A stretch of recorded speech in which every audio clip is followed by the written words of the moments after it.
Well, alright, I'm going to try, or welcome back to Doing It Cheap. I'm going to try to do this movie here. I ain't used to using a selfie stick. This is using my new selfie stick that I built or made in 2 minutes for 20 cents. But what I wanted to show you was this mount right here.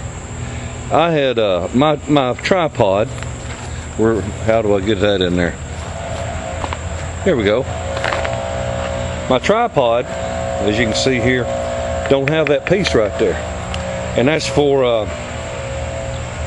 there we go.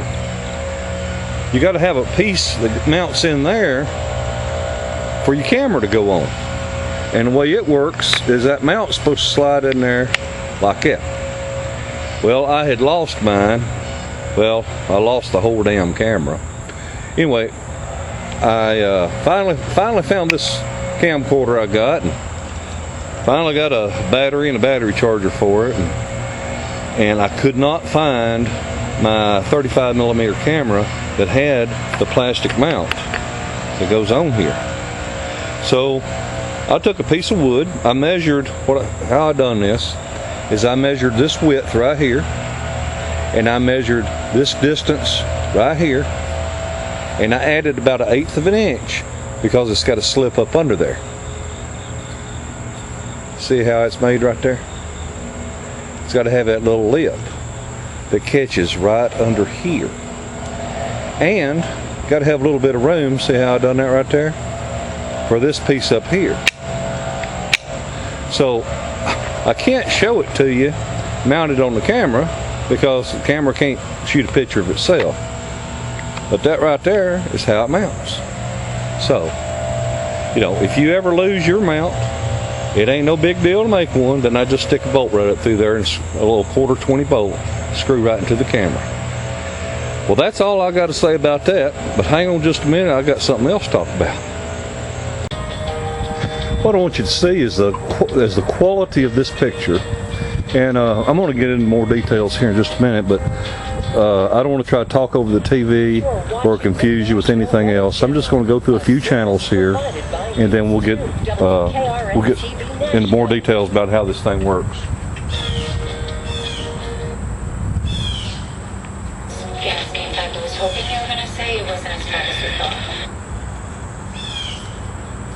Expensive brand that doesn't have memory. Will be on the cooler side temperature. See, that's Huntsville, Alabama. This is Huntsville, Alabama. A part of the mountain. Oh, wow, of course. That's Huntsville. A few weeks ago. A late edition of the Talk That's All this week, Huntsville. starting at 12:37 a.m.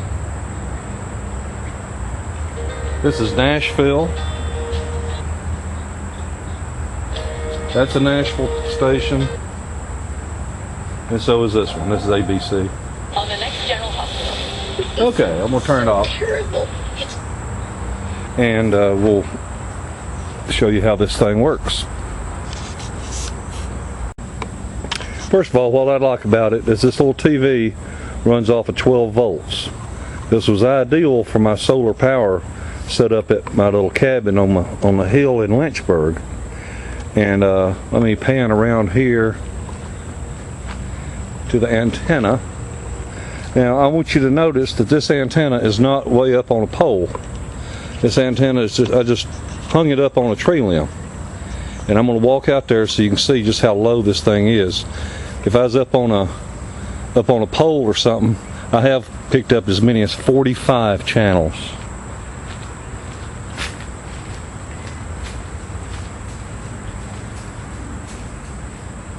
See there? I don't have it up in the air. And when I did have it up in the air on a hill down in Lynchburg, I was picking up about 48 different TV channels. I was picking up Nashville, Huntsville, Alabama, Chattanooga, Tennessee, Dalton, Georgia, Cookeville, Tennessee, and I think a station out of Jackson, if I remember correctly, and Muscle Shoals, Alabama, or Florence, Alabama. So this is a real neat, inexpensive way to have television in your home without having to pay the stupid prices of cable and Dish TV and Direct TV and all that. Remember, I'm all about doing it cheap. So I'm going to pause the camera, then we'll get in more in details how to make one of these. Hold on.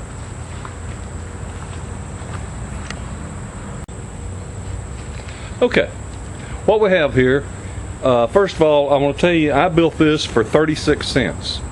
I wouldn't have had to spend that, but I didn't have any little short screws, and I had to go buy some screws, box of 100, and it figured out to be 2, 4, 6, 8, 10 screws, ended up costing me 36 cents.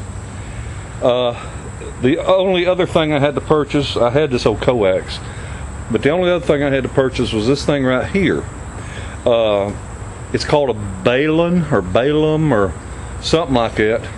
We know it as a TV antenna transformer, but it's where you can go from putting wires under screws to screwing your coax on.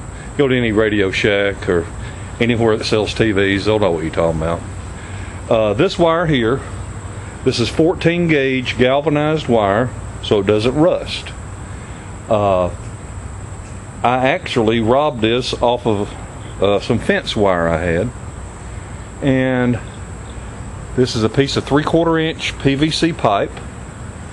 So all we have here is wire, screws, PVC pipe, this little transformer here, and your coax. This does not require electricity to operate. This coax then plugs right into the back of the television, and the television is powered off of 12 volts.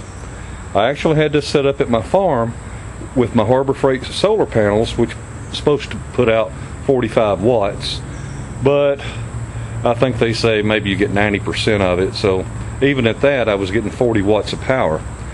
And so in the bright sunshine, my television was actually using less than I was bringing in, so the excess was of course going in the batteries. I had a TV smaller than this one, which only pulled, I think it was 23 watts.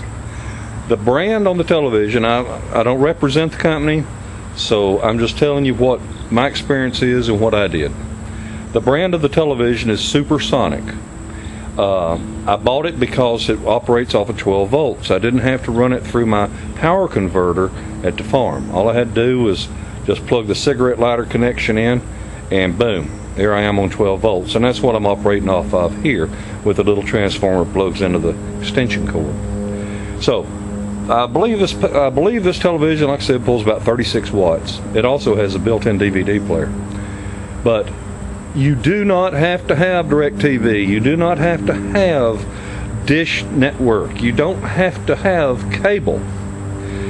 Too many young people today have never experienced television on an antenna. They think the only way you can get television is to pay for it. So, how did I make it? Well, I'm not going to go into all the details because there's some other fine sites here on YouTube how to make your own TV antenna. This is referred to as a bow tie antenna because it looks like bow ties here, or a bipole, or anyway, all it is you